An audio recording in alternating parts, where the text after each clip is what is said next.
নমস্কার বন্ধুরা, সবাই কেমন আছো? আশা করছি নিশ্চয়ই খুব ভালো আছো এবং আমিও ভীষণ ভালো আছি, কারণ আজকের দিনটা একটা স্পেশাল ডে। আজকে আমাদের 7th অ্যানিভার্সারি, ম্যারেজ অ্যানিভার্সারি। আর হচ্ছে তোমরা আশীর্বাদ করো, ভালোবাসা দাও, আর আমাদের এই সম্পর্ক যেন অটুট থাকে এবং সারা জীবন মানে এইভাবেই যাতে ভালোবাসা, কেয়ার আর বিশ্বাসের সাথে এগিয়ে নিয়ে যেতে পারি, এটাই বলার। আমরা তো আমাদের তরফ থেকে চেষ্টা করবোই, বাট তোমাদের ভালোবাসাটাও সাপোর্টটাও ভীষণ দরকার। এইবার তোমাদেরকে আমি দেখাই যে আজ সারাদিন কী করলাম, সকাল থেকে শুরু করে রাত অবধি। তো চলো দেখা যাক। সকালে উঠে প্রথমেই গেলাম ফুলের বুকে আনতে, বিকজ আমার বর নাইট শিফট করে এসে ঘুমাচ্ছে। ওকে লুকিয়ে লুকিয়ে আমি গেছিলাম ভাইয়ের সাথে।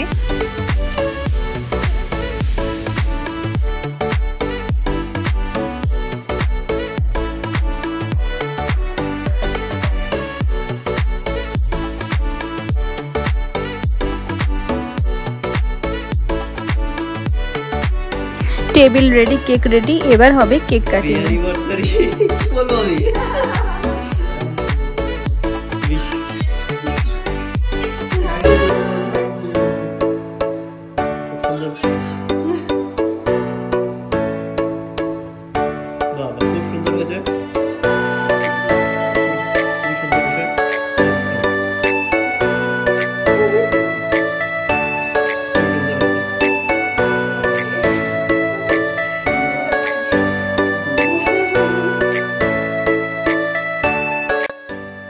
ফুল দেওয়া নেওয়ার পালা তো শেষ, গিফট দেওয়া নেওয়াও হলো। এবার তোমরা নিশ্চয়ই খুব ইন্টারেস্টেড জানার জন্য যে কি গিফট পেলাম অ্যানিভার্সারিতে, 7th অ্যানিভার্সারিতে। তো চলো খুলে দেখাই। ওয়াও, ভীষণ সুন্দর, আমার তো খুব পছন্দ হয়েছে। তোমাদের কেমন লাগলো অবশ্যই কমেন্টে জানিও।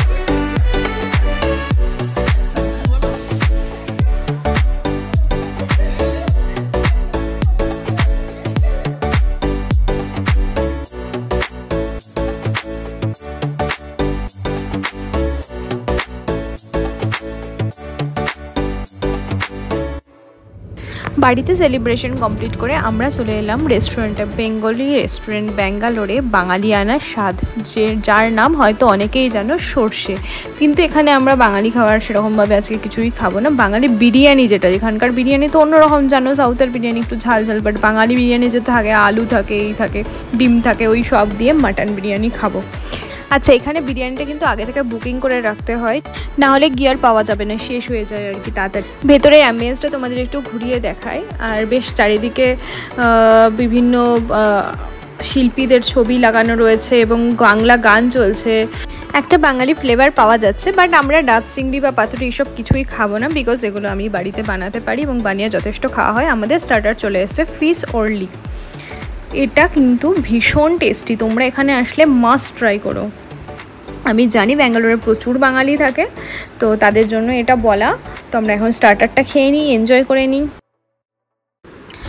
বাঙালি স্টাইলের যে বিরিয়ানি হয় আলু, ডিম আর মাটন দিয়ে, তো সেটাই খাচ্ছি। আর মানে প্রায় খাওয়া হয়ে গেছে, তারপরে মনে পড়েছে ভিডিও করার কথা, তাই জন্য আমার থালাটা ওরকম দেখতে লাগলো। সব কিছু দেখতে পাচ্ছ না, প্রায় আধা খাওয়া হয়ে গেছিলো, তারপরে আমি ভিডিওটা করেছি, বিকজ খাওয়াই ডুবে গেছিলাম। আমরা তো ফুডি জানোই। আর যারা ব্যাচেলার বা একা থাকে বা ভালোভাবে ভালো রান্না করতে পারে না, তাদের জন্য এইসব বাঙালি রেস্টুরেন্টগুলো বেশ ভালো হবে। এখানে আমরা ডিনার করতে গেছিলাম, biryani, salad, raita, cold drinks আর একটা চিকেন চাপ নিয়েছিলাম, আর ফিশ অর্লি।